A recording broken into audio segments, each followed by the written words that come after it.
থাকে, ইসলামের মর্যাদা যখন যায় যায় অবস্থা, এই মুহূর্তে মুসলমানদেরকে সশস্ত্র প্রতিরোধ করে তুলতে হবে কাফেরদের বিরুদ্ধে।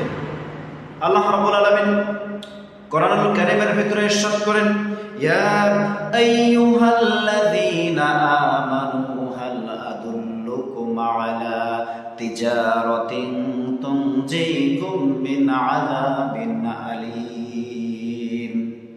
বিশ্বনবী জনাবে মুহাম্মদুর রাসূলুল্লাহ সাল্লাল্লাহু আলাইহি ওয়াসাল্লাম তিনি সাহাবীদেরকে বলছেন, হে সাহাবীরা, আমি কি তোমাদেরকে এমন একটা ব্যবসার কথা বলবো না? আমি কি তোমাদেরকে এমন একটা লাভজনক ব্যবসার কথা বলবো না, যেই ব্যবসার মাধ্যমে তোমরা দুনিয়া এবং আখিরাতে সফল কাম হও, দুনিয়া এবং আখিরাতে লাভবান হও? সাহাবায়ে কেরাম আরজ করলেন, ইয়া রাসূলুল্লাহ, ইয়া হাবিবাল্লাহ, কি সেই ব্যবসা? রাসূল করিম সাল্লাল্লাহু আলাইহি ওয়াসাল্লাম উক্ত আয়াতটি তেলাওয়াত করলেন এবং তিনি জানিয়ে দিলেন তোমাদের সেই ব্যবসার কথা।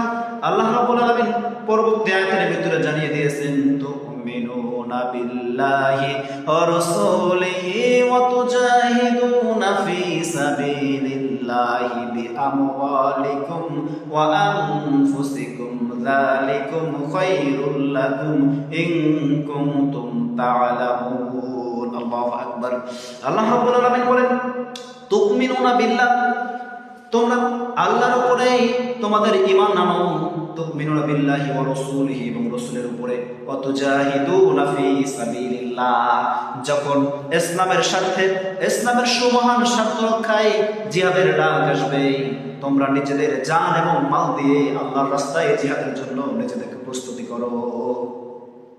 রাসূল করিম সাল্লাল্লাহু আলাইহি ওয়াসাল্লাম সাহাবীদেরকে জিহাদের ডাক দিলেন, বললেন, তোমরা ইসলামকে প্রতিষ্ঠা করার জন্য আল্লাহর উপরে যদি ঈমান এনে থাকো, রাসূলের উপর যদি বিশ্বাস স্থাপন করে থাকো, তাহলে ইসলামকে রক্ষার জন্য তোমাদের